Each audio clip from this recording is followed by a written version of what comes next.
This is the Total Perspective Vortex. I'm Tragula, And I'm Christian. and it's June 23rd, 2020.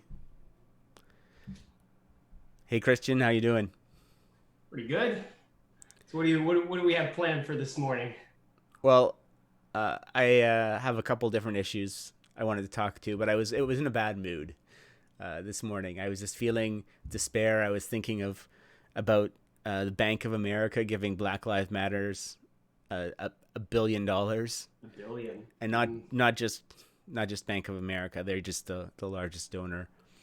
And I think like if you follow the money, most of that is being uh, directed towards the Democratic Party. Like it's going to the Joe Right. Biden campaign, which makes it maybe a little less horrendous. But just the resources that are being arrayed against sanity and reason are uh, quite quite depressing. And it's just not just about the money. It's just about like just everything. It feels like there's just this constant bombardment and assault. So today, instead of like dealing with uh, serious articles, I thought we would have a little fun and turn to the Babylon Bee to talk about these issues. So I'll read this off. So activists fight racism by driving all people of color out of pop culture. And yeah, it's entertaining because this is we have they've been tearing down monuments and statues and really attacking anyone in Western civilization who's achieved anything like that puts a mark on your head because they're really attacking meritocracy and achievement. But they also have Right. like this really racist spin in it. And if you read this Babylon B article, it's hilarious and it's absolutely to the point. Is like um, Apu, Aunt Jemima, Uncle Ben's, the Land and Lakes, Indian. Like these are uh, uh, these are cultural touchstones, and they're like, oh, they're stereotypes, and stereotypes are bad. I think that's sort of the flavor of the left. Like Right. you can't stereotype people of color. Like people are more than a stereotype. But yes, I mean that's part of the cultural identity, like the frills of it. But Well, yeah, go ahead. well, if we start with the poo, of course he's a stereotype. Every character, every character on The Simpsons is a stereotype. So it's I get kind of like because I always try to get into their shoes and or get into their mindset rather, I guess, and try to see where they're coming from. But so it's like you can have all these stereotypes, but you can't have it of this guy. Like he really got taken down, not because not so much because he's a stereotype as much as he is brown. So he got knocked off the show because he's brown, and it's this weird or person of color. I hate that. I hate that word. But and here's But the other thing that I find bizarre about it. It's like if we're oppressing Indians, we're doing a really piss poor job of it because right, because they're kicking ass by any sort of like demographic metric in Western right, civilizations, and good for them, right? Good right. for them. And Like good running, for us. yeah, good for Good us for us in the too, West. right? So it's sort of A lot of them are becoming doctors, and well, that and adds a running lot things of like Sun value. Microsystems, and I think I don't know for 100%, but I think the CEO of Google is it Indian or is Indian heritage? That Yeah, or Alphabet. yeah, Was it Alphabet? Alphabet, yeah, Alphabet. Alphabet. But I mean, this is Microsoft. but they're Yeah. rocking it, right? Like they're working Right. hard and they're achieving things, and they're we have in the IT world, like in Silicon Valley, they have hiring practices where they try and avoid hiring Indian engineers as much as they try avoiding hiring white engineers now because it's sort of like they watch the diversity, right? Like well, males is particularly, but Is that right? So yeah, they're yeah. So like Asians, they call them Asians and sort of right. lump them in there. Right. Of it's like, oh, we need to get these other groups in, like, so they talk about like Hispanics, blacks, and women into STEM and engineering. right? So it's and having this cultural flavor, I think, is really critical. So more on Apu, like you said, there's other stereotypes. Like Homer is a stereotype, the oafish, Right. underachieving husband. Marge, the hardworking, a little bit neurotic, underappreciated Mother. Right. mother, right? Bart, like the rebel child, and um, Lisa, over the academically overachieving activist. Like these are all sort of stereotypes within the family, and then they have other stereotypes within. Like you're right, it's like it's a whole town of stereotypes, and they really Well, it, well, Willie, Willie, yeah, the groundskeeper Willie. I mean, that's holy. Like, you want to talk about stereotypes? Like he's an aggressive, like aggressively stereotypical. Uh, I have Irish in mind, but it's not Scottish, right? Like it's so. I mean, everyone in there, and so yeah, it's he got dropped because he's a quote unquote person of color. yeah. So these ideas that, and this is a good touchstone. Like if like the Indians went through colonialism, Right, right, with the British Empire, and that's worked to their favor in a lot of ways, like to get at least immigration paths into Western countries because they were taught English in schools because of right. British colonialism, and also like within the Commonwealth countries they had preferential treatment when applying for visas and residence, which is why like curry is now like such a popular food in the UK. Like it's considered almost part of the UK tradition and tapestry. But yeah, so it is like this to move this beyond just the stereotypes there. So it's not their attack on these cultural icons is not uh, necessarily like attached in any reasonable way to them being oppressed by these stereotypes. It's just they don't. It seems to be more that they don't like the um, drawing attention to the differences between people. Like that's somehow a bad thing to do. Is that what it is? Because they're always drawing attention to it, right? I mean, Yeah, it's I think, but I think that's well, that's the play. Like I'm trying to find out like the flavor of this, and this is quite right. Is like they're erasing, like colored people from mascots, right? This whole idea, like it's like let's have let's have all white people because then it would be uh, less racist on the labels of packages, or just disassociate these packages from any sort of mascot now. Like, because like Lucky Charms can be just as offensive, I imagine, as Land O'Lakes. right, Like but it's there just, won't be yeah. So it's sort of a backlash to that. any sort of cultural, like a stereotype is sort of a distillment of what people perceptions people have of a culture, right? Right.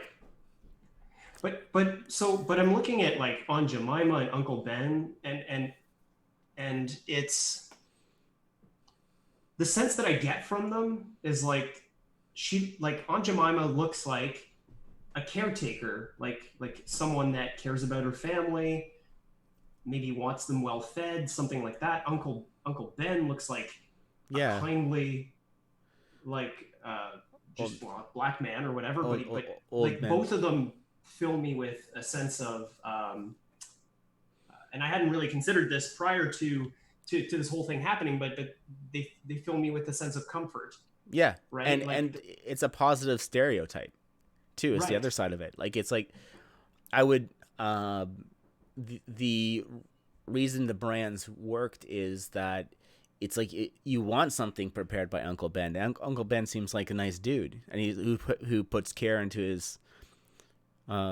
making wholesome food, right? And I apparently he was based on a real chef. Like there really was an Uncle Ben. Like like they got into the right. history of it, but there were a couple but there was an Uncle Ben where the brand came from, like an actual guy. So you're erasing an actual person from history who actually was an entrepreneur who, and again, this gets to that achievement, right? Because they want to get rid of the idea of meritocracy and personal responsibility. So like Uncle Ben is a positive role model in a lot of Right. ways, right? It's something to aspire to, like to be like Uncle Ben. Or Aunt Jemima, right? Is another positive role model. Apparently, like I just in my internet scans have picked up a little bit about Aunt Jemima in this debate, and apparently she wasn't actually a a chef herself, but the person who became to the face of Aunt Jemima was an actress who did who created a sort of a brand for herself, and not just an Aunt Jemima, but she was like on the cover of other things in that as well, and it's sort of like the wholesome chef, motif. Like who am I thinking of? That woman who went to it's Martha Stewart. Martha Stewart, exactly. Sort of like a Martha Okay. Stewart like character. Of her time. Yeah. So we have to erase these people. We have But to erase these positive role models. I just want to say, Uncle Ben. Just to go back to him really quick. yeah, go Uncle right Ben ahead. has some stories. Like he'll make you some food, but I think it's more the stories. You know, he's gone through some suffering in his life, but he comes out of it positive. You know, he has some positive conclusions to share with you. I don't know. Like I want to talk to Uncle Ben. The more I'm looking at him right now, it's like Yeah. yeah, it's like that. That's a face. That's a It's like you want to smile go eat from at his wisdom. restaurant and stay Yeah. after hours and Yes. have a drink with him as he tells you like the story of his life type deal, Yes. right? Yes. Exactly. Yeah. Yeah. Yeah. So yeah, he has some like I hate to use this, but some lived experience, and there's a lot of wisdom that comes out of it. And you know, you leave there and you're a different person after that. Yeah, that after hours stay. You know. Uh, Yeah. anyway. No, and I agree, but this is the kind of thing that they're attacking too, right? Because this is I don't know about if they actually have gone after the Land O'Lakes um, butter, but certainly I know these like Pooh, Uncle Ben's, and Aunt Jemima are all real cases of cancellations, right. and and I think they're completely unjustified. But there is a similarity, like a common thread from what the left is attacking, and I've gotten back like underneath, like with compassion comes like this resentment, like this desire to judge the world as flawed, and if you're young, especially, you have to hold that sort of lived experience, that wisdom in contempt, right? Like you have to, especially if your message is that you want to put forth a simple message that people are just oppressed, and there is no personal responsibility. There's no differentiation in outcome that's based on how hard people try. Um, Right. then Uncle Ben and Aunt Jemima are a problem for you, right? Any sort of figure, any sort of positive story of how people can pick themselves up from their bootstraps or move forward in this world has to be an affront for you, and you have to ridicule their success as well. So it's like, it's like, oh, you're saying that all black men should be like Uncle Ben. It's like, no, but that should be an option, and uh, this is the beginning of religion. I've talked a little bit about how like we've been going through like the balance between left and right wisdom and compassion, but we're gonna bring it down a level to like where's the origin of religion, where's this origin come from, and it starts with stories, right? Religion in its most primordial form is the sharing of stories, because that's how Right. I learn. Like the purpose of religion, like like if we take it back, is it's an algorithm or a system of how to live one's life, and where that's those systems of how to live from your life, like what the elemental chunks of those are stories. So when you Christian, share a story with me about how you navigated some situation, like where you went to get your car fixed or something. The reason that sharing that story is a positive experience for me, in part, is because, I can learn from your story. It may be, the lesson might be as simple as like, don't go to that garage because that guy's not Right. so great, or alternatively, oh yeah, I had a really positive experience, you should try this out.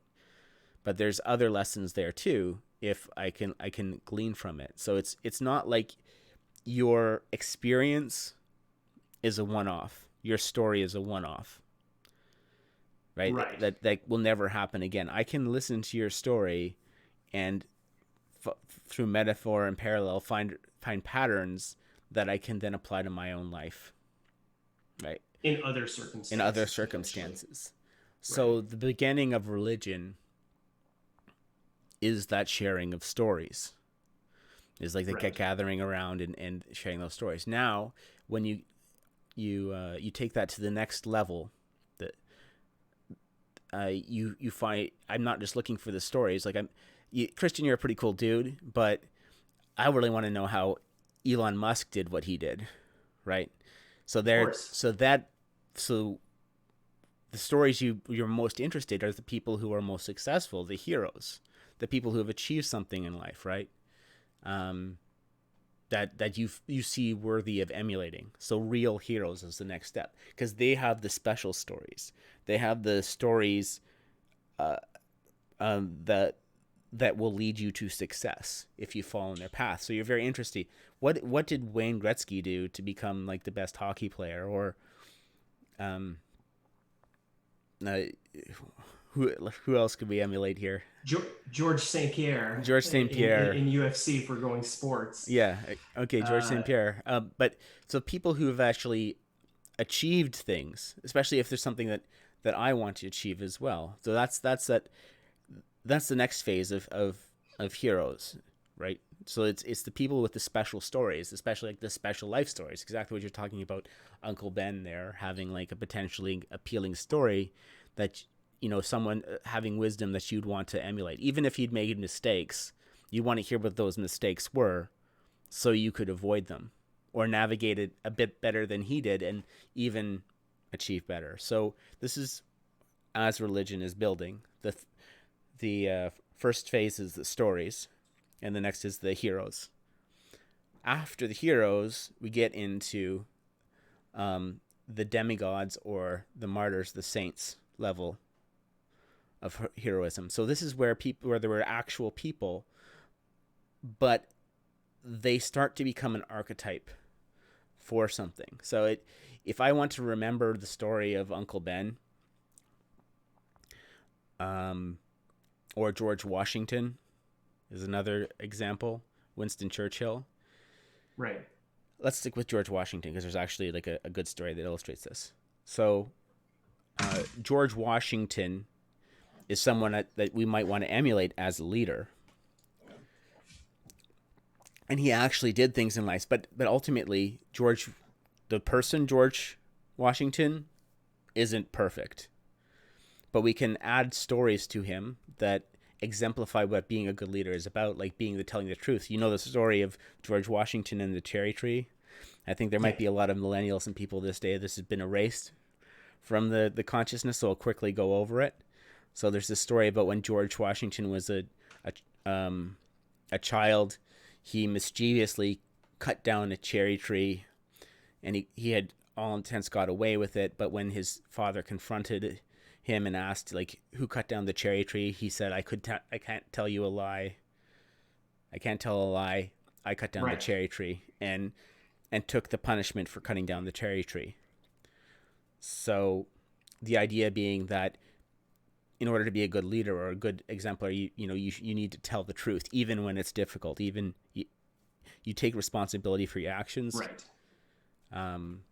Tell the truth. Tell Take the truth. responsibility. So there's actually no evidence that this ever happened to George Washington, but it's something, at least when I was growing up, that everyone associated with George Washington. He was the Right. truth teller, who even when it was difficult, he told the truth even when he was a child. So this is the way, when we start bundling these stories together and we raise the person from the actual person of their life, their actual stories, into this demigod stage, right? So George Washington becomes the exemplar of what it is to be a good leader, a good American leader. And he starts adding stories that were to the George Washington that aren't actually his stories, but because we want that model of what it is to be a good leader, a good American leader, they get glommed on and part of the mythos, and that's where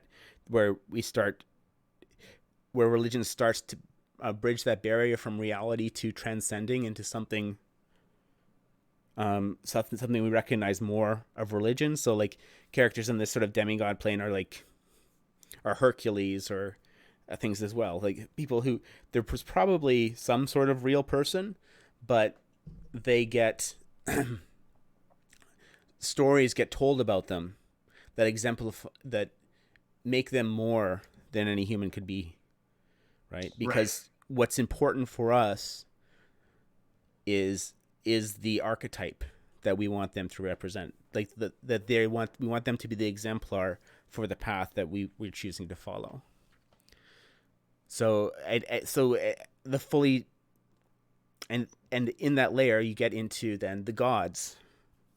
So this is I'm going to say like the lower G gods, okay? And this is when you have people who have gone through that demigod phase, but now are really exemplifying the virtues and are decoupled from any sort of real person. Or the real person becomes less relevant.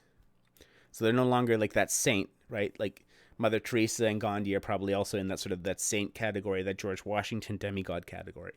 But once you're in the full god category, then there's like Athena, right? You're talking about polytheism. Athena is the Greek god of strategy and wisdom. Ares, god of war. So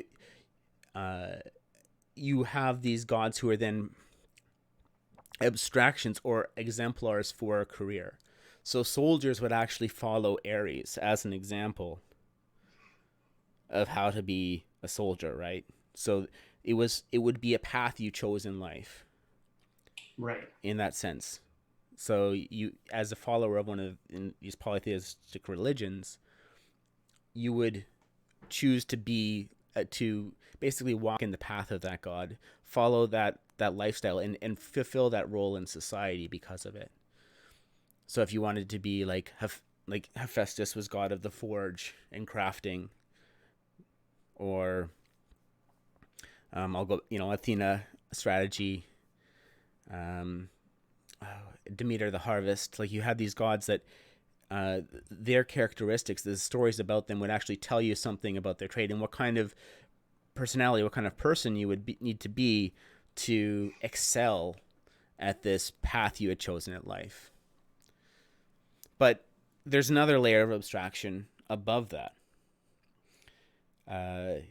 In that there is something that it is to be good, that all these different low G gods, like lowercase g gods, share. And that's when we actually get into the capital G god abstraction range, like what it is to be a good human, what it is to live a good life, what it is to follow in that path. And what's interesting here is, like, if you look at this level, and it's not just in Christianity, but in other sophisticated religions, you'll see this Trinity pattern appearing, like this one, but also three kind of conception, okay. Right? And then it's where I'm at. My summation of this is that there is this interplay at that level, this underlying formulation that's fundamental, like to the iterative loop of life, to actually follow the good path. And so you have this trinity of the Father, the Son, and the Holy Spirit, or wisdom, compassion, and courage. that together isolate this abstraction of what it is to follow the good path. So underneath all these masks of the polytheistic gods, you have this method of moving through life that's underlying it. And that's what ultimately you're trying to balance. But it is a level of abstraction. So in order to have like a well-formed religion, you need to have that whole pyramid of like that of meritocracy, where you go from the perfect abstraction of one god to the Trinity level, to the lowercase g gods, to the demigods, to the heroes, to the stories. Like all these levels have to exist because they help people build that bridge to that ultimate abstraction of what it is to live a good life. Right. Okay. All right. So, like that, there's a lot there. I don't know if you want to start unpacking it or attacking it, but yeah. So and you'll see like this evolution and de-evolution to fill those gaps. So like within the Catholic Church, they started coming up with saints, and they had the Mother Mary because they were they were flushing out that pyramid, right? So that sort of that path from the stories to the heroes to the saints to the lower G gods to the one abstraction of God. So it helps people follow the path, right? If you want to become more like God, well, maybe it's a pretty hard thing to do. Or if you want to follow the path of God, but then you have someone who's an intermediary there, like maybe Mother Teresa, or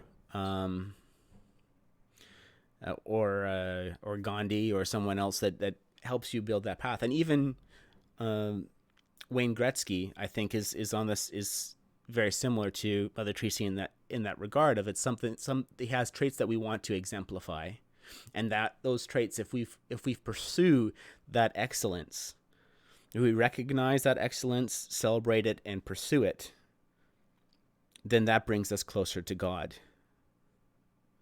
And that's what right. and this is what negative, like the nihilistic atheism, what the materialist Marxists are attacking, right? This sense of order of the world that can be created by having stories, heroes, and gods, and ultimately one God. That's what they want to destroy, because like if Jordan Peterson talks about the responsibility, it's easier to live life without the responsibility of knowing that you're responsible for your own actions. So they just want to blame the world for the things that they happen to them, as opposed to realizing that they have an incredible amount of control, more than you know, about what happens to you.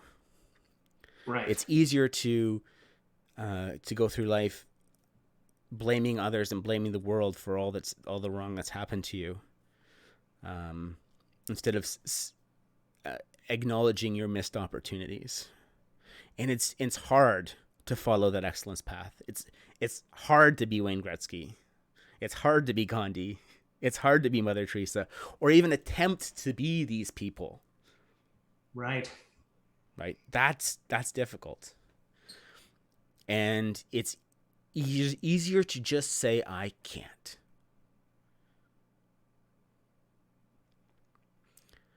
So that's that. So Sorry, go ahead. so is that what? So just because we're maybe wrapping up now, but so is that what the woke religion is?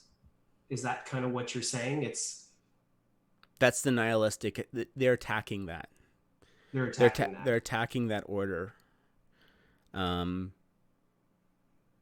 this is where I'm getting at. This is like the fundamental religious order. There's nothing that I've said there that's specifically Christian, but it is, I think, what the Western civilization keyed into. This idea of people can develop their own path, and we can work on that and generate that, and that is what It's what the left is attacking when they're tearing down statues of Theodore Roosevelt or Winston Churchill or Uncle Ben or Aunt Jemima. They don't want heroes. They don't want gods. They don't want us to have exceptional people, because those exemplars of excellence judge them and prove that they're not living their life to their full potential. So it's much easier to try and, if you want everyone to be equal, if you want the world to be equal, it's much easier to tear people down than build people up. Right. It's much easier to get everyone to be equal by making sure everyone lives in the mud. Which is the history of socialism. Everybody will be poor and starving equally. Yeah, so I guess I was trying to do a light episode, Christian. It didn't quite work out that way. Well, these are serious topics, so it's tough not to get serious about them, but that's okay. All right. So let's take care, and we'll wrap it up for this time. We'll see everyone next time. Oh, and if you like what we're doing here, please like and subscribe. Right. Okay. Smash that like button. Take care. All right. Cheers.